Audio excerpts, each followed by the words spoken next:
Hello friend, welcome back to our channel Sumi kitchen. Friend, আজকে তোমাদের সামনে উত্তর দিনাজপুরের একটি জনপ্রিয় খাবার, রাজবংশী খাবার প্যালকা বা শোলকা রেসিপি নিয়ে চলে এসেছি।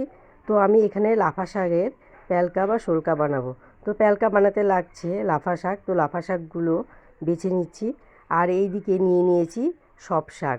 সব বলতে এটা মৌরির পাতা, মৌরি গাছ। তো মৌরি তো তোমরা সবাই চেনো, এটা মৌরি শাক।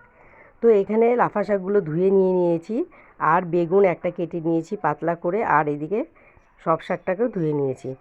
এর খুব ইজি এবং হেলদি একটি রেসিপি। তো এখানে কড়াই বসিয়ে দিয়েছি, কড়াইটার মধ্যে জল দিয়ে দিলাম পরিমাণ মতো। জলটা গরম হয়ে টকবক করে ফুটে এলে আমি এখানে কেটে রাখা বেগুনের টুকরোগুলো দিয়ে দেবো। এখানে আমি পাতলা পাতলা করে লম্বা লম্বা করে একটা বেগুন স্লাইস করে কেটে নিয়েছিলাম।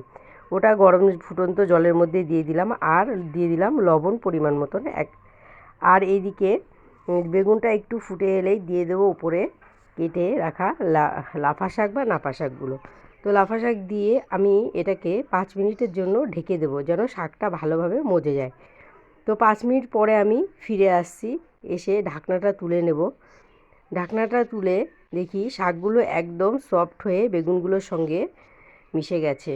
তো আর একটু নেড়ে চেড়ে এর মধ্যে আমি পরবর্তী মশলাগুলো ব্যবহার করব। মশলা বলতে তেমন কিছুই না, এখানে 2-3টে কাঁচা লঙ্কা চিড়ে দিয়েছি, আর দিয়ে দিলাম একটা রসুন কুচিয়ে, একটা গোটা রসুন কুচি করে নিয়ে নিয়েছি। দিয়ে এটা দিয়ে আরও নেড়ে চেড়ে কিছুক্ষণের জন্য শাকগুলো সঙ্গে আমি ফুটিয়ে নেব। এই রেসিপিতে কোনো তেল ইউজ হয় না, এর জন্য স্বাস্থ্যের পক্ষে খুব একটা হেলদি এবং টেস্টি রেসিপি হয় এটা। তো ওপর দিয়ে দিয়ে দিলাম এটা সব শাক বা মৌরির শাক। এটা এই রান্নার মূল উপকরণে আছে। এই শাকটা দিলে পরে এই রান্নার প্যালকার একটা সুন্দর সেন্ট আসে। আর দিয়ে দিলাম বেকিং সোডা।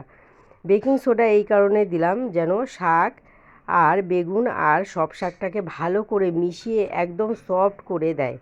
দিয়ে কিছুক্ষণের জন্য ঢেকে এইভাবে খুন্তির সাহায্যে ঘেটে ঘেটে একদম মিশিয়ে দিলেই রেডি হয়ে যাবে লাফা শাকের প্যালকা বা শোলকা।